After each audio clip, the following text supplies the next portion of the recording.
Iran ইসরায়েলের মধ্যে টানা 12 দিনের যুদ্ধ চলাকালে ইরানের সর্বোচ্চ ধর্মীয় নেতা আয়াতুল্লাহ আলী খামেনিকে হত্যা করার চেষ্টা করেছিল ইসরায়েল, কিন্তু উপযুক্ত সুযোগ না পাওয়ায় সেই পরিকল্পনা বাস্তবায়ন করা যায়নি। ইসরায়েলি প্রতিরক্ষামন্ত্রী ইসরায়েল কাটস এই কথা বলেছেন। শুক্রবার আল জাজিরা এক প্রতিবেদনে এই তথ্য জানিয়েছে। তিনি বৃহস্পতিবার বলেছেন, খামেনিকে হত্যা করতে ইসরায়েলের যুক্তরাষ্ট্রের অনুমতির প্রয়োজন ছিল না।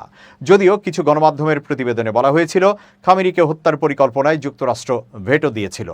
ইসরায়েলি সম্প্রচার মাধ্যম চ্যানেল 13-এ দেওয়া এক সাক্ষাৎকারে ইসরায়েলি প্রতিরক্ষামন্ত্রী বলেন, আমরা খামেনিকে হত্যা করতে চেয়েছিলাম, কিন্তু কোনো কার্যকরী সুযোগ পাইনি। তিনি দাবি করেন, খামেনি বুঝতে পেরেছিলেন তার উপর হামলার চেষ্টা হতে পারে, তাই তিনি আত্মগোপনে চলে যান। এ সময় তিনি ইসলামী বিপ্লবী গার্ড বাহিনীর নিহত নেতাদের স্থলাভিষিক্ত হওয়া কমান্ডারদের সাথেও যোগাযোগ বিচ্ছিন্ন করেন। যদিও যুদ্ধ চলাকালে খামেনি ভিডিও বার্তা প্রকাশ করেছিলেন, তিনি যে তার জেনারেলদের সাথে যোগাযোগ বিচ্ছিন্ন করেছিলেন এমন কোনো প্রমাণ মেলেনি। আল জাজিরা বলছে, খামেনিকে হত্যা করলে এই সংঘাত আরও ভয়াবহ রূপ নিত।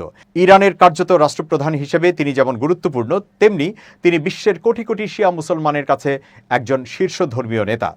ইসরায়েলের প্রধানমন্ত্রী বেনিয়ামিন নেতানিয়াহু এবং মার্কিন প্রেসিডেন্ট ডোনাল্ড ট্রাম্প দুজনেই বিভিন্ন সময়ে ইঙ্গিত দিয়েছিলেন এই যুদ্ধ ইরানে শাসন ব্যবস্থার পরিবর্তন ঘটাতে পারে। ট্রাম্প গত রোববার সামাজিক যোগাযোগ মাধ্যমে লিখেছিলেন, এই সংঘাত ইরানকে আবার মহান করে তুলতে পারে।